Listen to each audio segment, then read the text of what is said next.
ये जो हमने चावल भिगोए थे इसका पानी निकाल दिया है। अब हम इन चावलों को इसी के अंदर डाल देते हैं।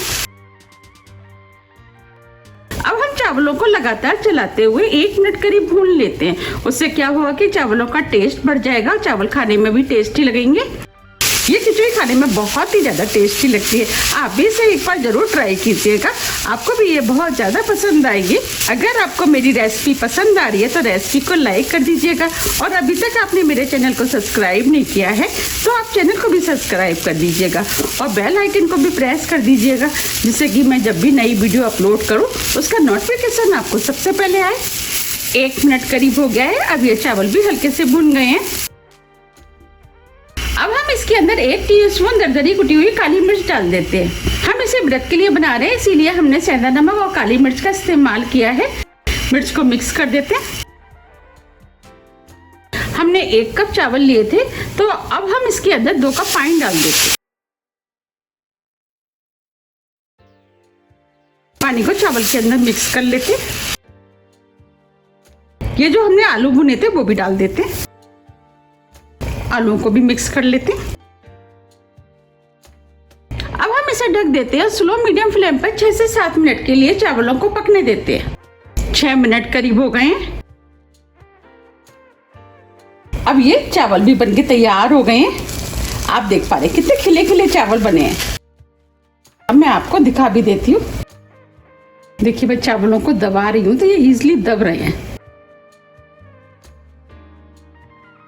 बस हमें इसी टाइप के पके हुए चावल चाहिए। अब जो हमने ड्राई फ्रूट भुने थे वो हम इसके अंदर डाल देते हैं, और इसमें से हमने थोड़े से ड्राई फ्रूट बचा लिए हैं, थोड़ा सा हरा धनिया।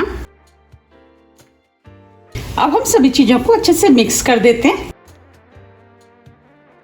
आप देख पा रहे हैं कितनी बढ़िया खिचड़ी बनके तैयार हुई है, और इसके अंदर से बहुत अच्छी खुशबू आ रही है।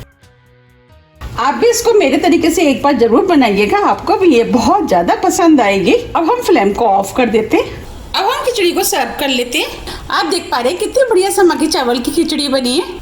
आप इस खिचड़ी को बनाइए, खाइए, फिर मुझे कमेंट्स करके ये जरूर बताइए कि आपको ये कैसी लगी। मैंने आपको जिस तरीके से बनाना बताया, अगर आप उस तरीके से बनाएंगे तो आपकी भी बिल्कुल इसी तरीके से खिली खिली और टेस्टी बनके तैयार होगी।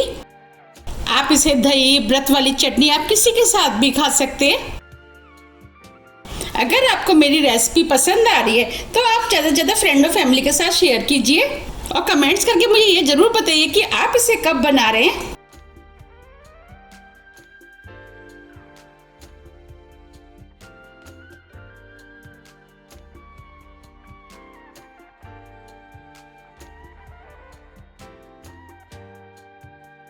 अब जो ड्राई फ्रूट बचे थे उसे हम इस खिचड़ी के ऊपर डाल देते हैं।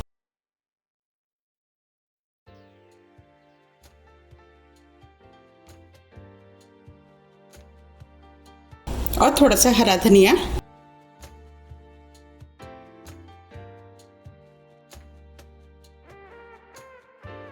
अब मैं आपको पास से भी दिखा देती हूँ। देखिए कितनी बढ़िया खिचड़ी बनके तैयार हुई है। ये देखने में जितनी सुंदर लग रही है उससे ज़्यादा ये खाने में टेस्टी लगती है, और देखते ही हो रही है ना खाने की इच्छा।